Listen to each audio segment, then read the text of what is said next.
اللہ اللہ اللہ۔ حضرت سیدنا عبداللہ ابن عمر رضی اللہ تعالی عنہ کہتے ہیں کہ میں مسجد منا میں سرکار دو عالم صلی اللہ تعالی علیہ وآلہ وسلم کی خدمت میں حاضر تھا۔ اب یہاں پر ایک بہت اہم بات کی میں آپ کے سامنے وضاحت کرنا چاہتا ہوں، اس کو توجہ کے ساتھ سماعت فرمائیے گا۔ ہماری جو یہ مسجد ہے جامع مسجد مدنی ہاشو سینٹر، تو یہاں پر 4 وقت کی نماز باجماعت ہوتی ہے، ظہر، عصر، مغرب، عشاء۔ اچھا، چونکہ مارکیٹ ہماری بند ہو جاتی ہے تو فجر کی یہاں پر جماعت ہوتی نہیں ہے۔ اسی طرح اتوار والے دن بھی ہماری یہ مارکیٹ ہوتی ہے تو اتوار والے دن بھی یہاں پر نماز کی جماعت نہیں ہوتی۔ اچھا، بعض لوگوں نے یہ افواہ اڑا رکھی ہے کہ بھائی چونکہ یہاں پر فجر کی نماز کی جماعت نہیں ہوتی ہے نا تو یہاں پر جمعہ بھی نہیں ہوتا ہے۔ اچھا، چونکہ یہاں پر اتوار والے دن نماز نہیں ہوتی ہے تو یہاں پر جمعہ بھی نہیں ہوتا۔ تو بہت سارے لوگ تو ان جاہلوں کے ان وسوسوں کا شکار ہو کر واقعی وہ یہاں جمعہ پڑھنے آتے ہی نہیں ہیں۔ اچھا، کچھ تذبذب کا شکار رہتے ہیں، بھائی پتہ نہیں ہوتا ہے کہ نہیں ہوتا، چلو بھائی چلتے ہیں، نماز کا تو ٹائم ہو گیا پڑھ لیتے ہیں۔ اور کچھ ایسے ہوتے ہیں کہ نہیں بھائی جمعہ تو ہوتا ہے، ہم تو جائیں گے، جمعے کی نماز ضرور پڑھیں گے۔ پہلی بات میں آپ کے سامنے وضاحت کے طور پر رکھ دوں کہ جب یہ جگہ حاصل کی گئی تھی نماز کے لیے اور اس کی مسجد کی ہم نے نیت کر لی تھی، تو یہ مشورہ ہوا تھا کہ بھائی اتنی بڑی جگہ ہم کو مل گئی ہے تو یہاں پر جمعہ جو ہے وہ قائم کیا جائے گا، جمعے کی نماز بھی ہوگی۔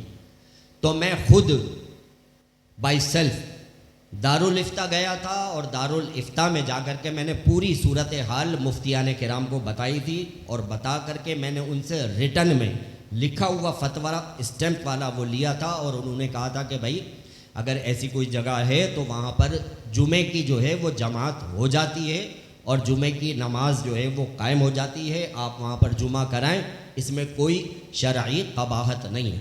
بالفرض اگر یہاں پر جمعہ نہیں ہوتا تو میں پاگل تھوڑی ہوں اتنے سارے لوگوں کی نمازوں کا ذمہ اپنے سر لوں گا؟ کیوں میں بھائی اتنے لوگوں کی نمازوں کا ذمہ اپنے سر لوں؟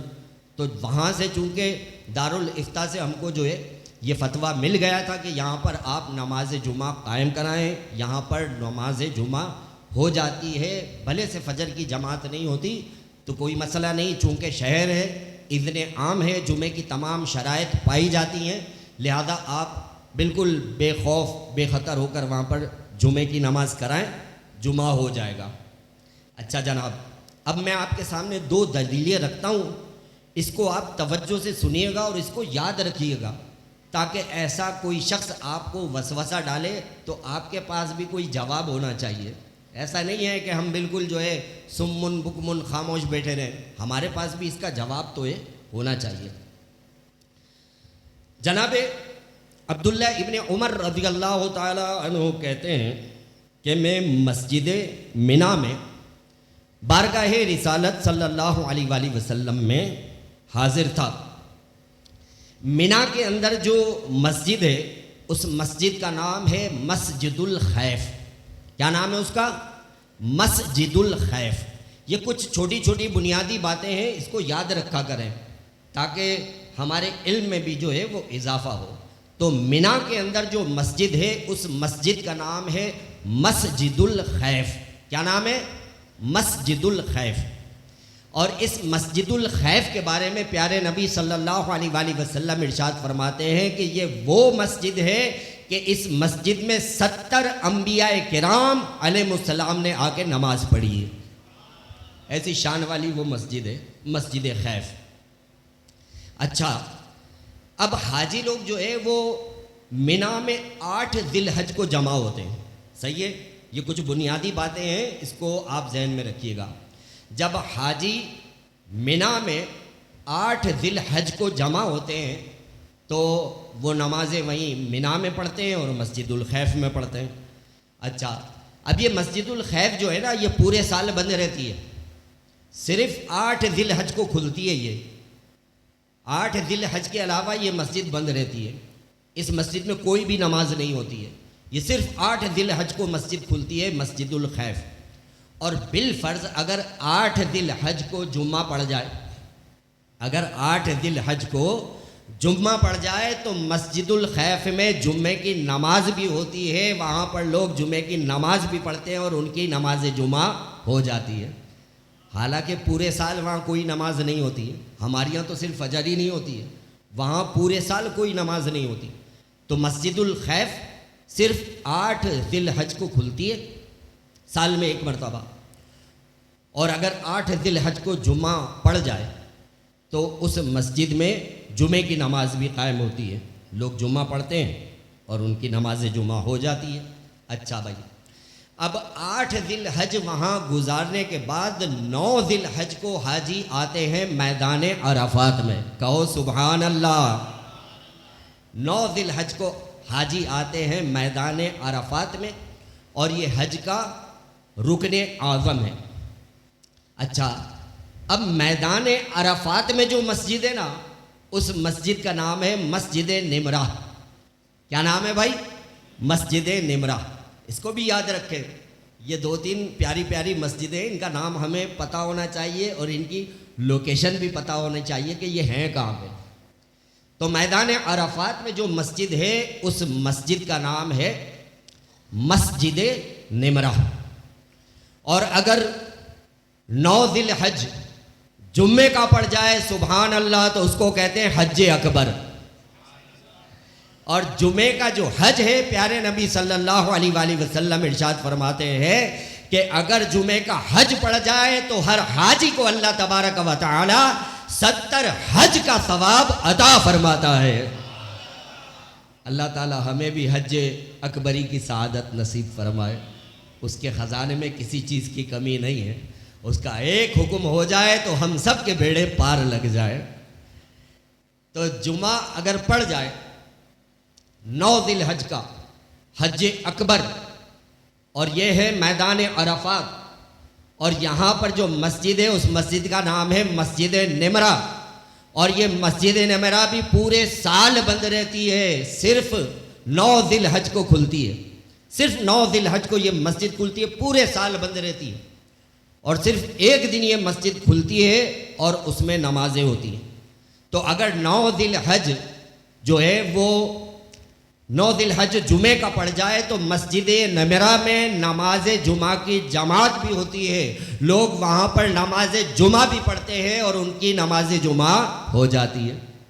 ہمارے یہاں تو صرف فجر ہی نہیں ہوتی ہے، اور لوگوں کے دلوں میں جا کے وسوسے ڈالتے ہیں کہ بھائی یہاں پر فجر کی نماز نہیں ہوتی ہے نا، تو یہ حاشو سینٹر کی جو مسجد ہے میں یہاں جمعہ نہیں پڑھا کرو، یہاں پہ جمعہ نہیں ہوتا۔ تو یہ صرف اور صرف جہالت کی باتیں ہیں۔ میں ریٹن میں دارالافتاء سے فتویٰ لے چکا ہوں کہ ہم یہاں جو نماز جمعہ قائم کرتے ہیں الحمدللہ نماز جمعہ ہو جاتی ہے۔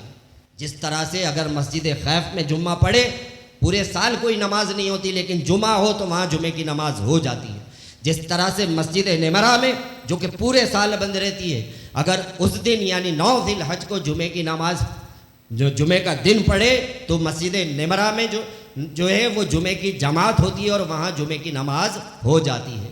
تو اسی طرح الحمدللہ ہمارے یہاں جو یہ جمعے کی نماز کی جماعت قائم ہوتی ہے، تو ہمارے یہاں جو جمعہ ہوتا ہے جمعہ ہو جاتا ہے، بالکل تسلی کے ساتھ بے فکر ہو کے آیا کریں۔ کیا خیال ہے؟ بات سمجھ میں آ گئی ہے بھائی؟ تو اس کو یاد رکھیں، اگر کوئی مارکیٹ میں آپ سے بولے بھی نا تو ذرا اس کو تھوڑا تسلی سے جواب بھی دیجئے۔ اب سنیے، حضرت عبداللہ ابن عمر رضی اللہ تعالیٰ عنہ کہتے ہیں کہ میں مسجد منا، کون سی مسجد؟ مسجد الخیف، کہتے ہیں میں مسجد منا مسجد الخیف میں بارگاہ رسالت صلی اللہ علیہ وآلہ وسلم میں حاضر تھا کہ اتنے میں ایک انصاری اور ایک ثقفی صحابی بارگاہ رسالت صلی اللہ علیہ وآلہ وسلم میں حاضر ہوئے اور آ کر عرض کی کہ یا رسول اللہ صلی اللہ علیہ وسلم، ہم آپ سے کچھ پوچھنے کے لیے آئے ہیں، تو پیارے آقا صلی اللہ تعالیٰ علیہ وسلم ارشاد فرماتے ہیں جو تم مجھ سے پوچھنے کے لیے آئے ہو میں خود بتا دوں کہ تم کیا پوچھنے کے لیے آئے ہو یا تم خود بتا دو کہ کیا سوال کرنا چاہتے ہو؟ تو وہ صحابہ کرام کہتے ہیں کہ یا رسول اللہ صلی اللہ علیہ وسلم آپ خود ہی بتا دیجئے کہ ہم آپ سے کیا پوچھنے کے لیے آئے ہیں۔ سبحان اللہ، یہ ہے پیارے آقا صلی اللہ علیہ وسلم کی شان محبوبی کہ آپ اپنی امت کے دلوں کے ارادوں پر بھی باخبر ہیں، پتہ ہے کہ میرا جو یہ امتی آیا ہے تو اس کے دل میں کیا ارادہ ہے۔ ایسے نبی سے جو ہے وہ برابری کا دعویٰ کیا جاتا ہے، بھائی نبی تو ہمارے جیسے بشر ہیں، وہ بھی تو ہماری طرح کے انسان ہیں۔ نہیں، نبی یہ وہ اعلیٰ مقام والی ہستی ہوتی ہے، اللہ تبارک و تعالیٰ کی ان پر ایسی کرم نوازی ہوتی ہے کہ یہ بے شمار معجزات کے حامل ہوتے ہیں، اور یہ ہمارے آقا صلی اللہ علیہ وسلم کی شان محبوبی ہے کہ آپ اپنی امت کے دلوں کے ارادوں پر بھی باخبر ہیں۔ جبھی تو سرکار اعلیٰ حضرت فرماتے ہیں سر عرش پر ہے تیری گزر، دل فرش پر ہے تیری نظر، ملکوت و ملک میں کوئی شے نہیں وہ جو تجھ پہ آیا نہیں۔ یہ پیارے نبی صلی اللہ علیہ وسلم کی شان محبوبی ہے۔ تو کہتے ہیں کہ یا رسول اللہ صلی اللہ علیہ وسلم آپ خود ہی بتا دیجئے کہ ہم آپ سے کیا پوچھنے کے لیے آئے ہیں۔ اب سنیے پیارے آقا صلی اللہ علیہ وسلم نے کیسی تفصیل کے ساتھ ان کو جواب دیا۔ ارشاد نبوی ہوتا ہے، فرمایا کہ تم اس لیے حاضر ہوئے ہو کہ گھر سے نکل کر بیت الحرام کے ارادے سے جانے کو دریافت کرو، اور یہ کہ اس میں تمہارے لیے کیا ثواب ہے، اور طواف کے بعد جو 2 رکعتیں پڑھی جاتی ہیں اس کو دریافت کرو کہ ان میں تمہارے لیے کیا ثواب ہے، اور صفا اور مروہ کے درمیان سعی کرنے اور اس میں تمہارے لیے کیا ثواب ہے اس کو دریافت کرو، اور عرفہ کی شام کے وقوف کو اور اس میں تمہارے لیے کیا ثواب ہے اس کو دریافت کرو، اور رمی جمرات یعنی شیطانوں کو کنکری مارنے اور اس میں تمہارے لیے کیا اجر و ثواب ہے یہ دریافت کرو، اور قربانی کرنے یعنی حج کی قربانی تو اور قربانی کرنے اور اس میں تمہارے لیے کیا اجر و ثواب ہے اس کو دریافت کرو،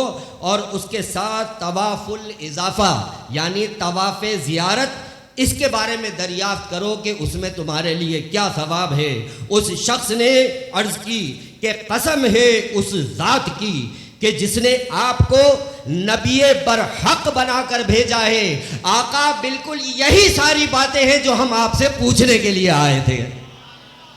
کہتے ہیں کہ ہم یہی ساری باتیں آقا آپ سے پوچھنے کے لیے آئے تھے، آپ نے تو خود ہی بتا دی۔ اب پیارے نبی صلی اللہ علیہ وسلم نے جو وہ پوچھنے آئے تھے ان کے جوابات دیے۔ ارشاد فرمایا کہ جب تم بیت الحرام کے ارادے سے گھر سے نکلے تو اونٹ کے ہر قدم رکھنے اور ہر قدم اٹھانے پر تمہارے لیے ثواب لکھا جائے گا، اور تمہاری خطا یعنی گناہوں کو مٹایا جائے گا، اور طواف کے بعد کی 2 رکعتیں ایسی ہیں جیسے اولاد اسماعیل میں سے کوئی غلام ہو اس کے آزاد کرنے کا ثواب، اور صفا و مروہ کے درمیان سعی کرنا ایسا ہے کہ جیسے کسی نے 70 غلام اللہ کی رضا کے لیے آزاد کیے ہوں، اور عرفہ کے دن وقوف کا حال یہ ہے کہ رب تبارک و تعالی آسمان دنیا کی طرف تجلی خاص فرماتا ہے جیسا کہ اس کی شان کے لائق ہے، اور تمہارے ساتھ ملائکہ پر فخر فرماتا ہے اور ارشاد فرماتا ہے کہ اے فرشتوں دیکھو یہ میرے بندے دور دور سے آئے ہوئے ہیں، پراگندہ سر ہیں، میری رحمت کے امیدوار ہو کر حاضر ہوئے ہیں۔ اگر تمہارے گناہ ریت کے ذروں اور بارش کے قطروں اور سمندر کے جھاگ کے برابر بھی ہو تو رب کریم ارشاد فرماتا ہے میں ان سب کو بخش دوں گا۔ سبحان اللہ۔ اور فرمایا کہ اے میرے، اور ارشاد فرماتا ہے اے میرے بندو واپس جاؤ، تمہاری مغفرت ہو گئی اور اس کی جس کی تم شفاعت کرو گے۔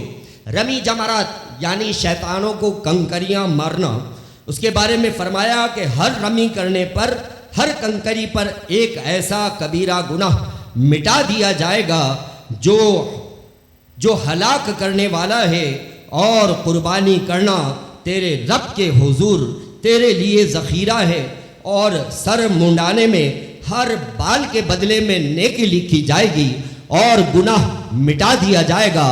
اور اس کے بعد خانہ کعبہ کا طواف، یعنی طواف زیارت، یہ حال ہے کہ تو طواف زیارت کر رہا ہے اور تیرے اوپر کچھ گناہ نہیں، یعنی تمام گناہوں سے تیرے رب نے تجھے پاک فرما دیا ہے۔ ایک فرشتہ آتا ہے اور تیرے شانوں کے درمیان ہاتھ رکھ کر کہتا ہے کہ زمانہ آئندہ میں عمل کر، اور زمانہ گزشتہ میں جو کچھ تو نے کیا تھا تیرے رب نے وہ سب معاف فرما دیا ہے۔ سبحان اللہ، یہ اجر و ثواب ہے حج کرنے والے کے لیے۔ اللہ تبارک و تعالیٰ سے دعا ہے کہ ہم سب کو بھی حج کا بلاوا عطا فرمائے۔ یا خدا حج پہ بلا کہ میں کعبہ دیکھوں، یا خدا حج پہ بلا کہ میں کعبہ دیکھوں، پھر مدینے کو چلوں گنبد خضرا دیکھوں۔ آمین آمین آمین یا رب العالمین برحمتک یا ارحم الراحمین۔ اگر آپ کو یہ ویڈیو پسند آئی ہو تو اس ویڈیو کو لائک کریں، کامنٹس کریں، شیئر کریں، اور میرے اس چینل کو سبسکرائب کریں۔ جزاک اللہ خیر۔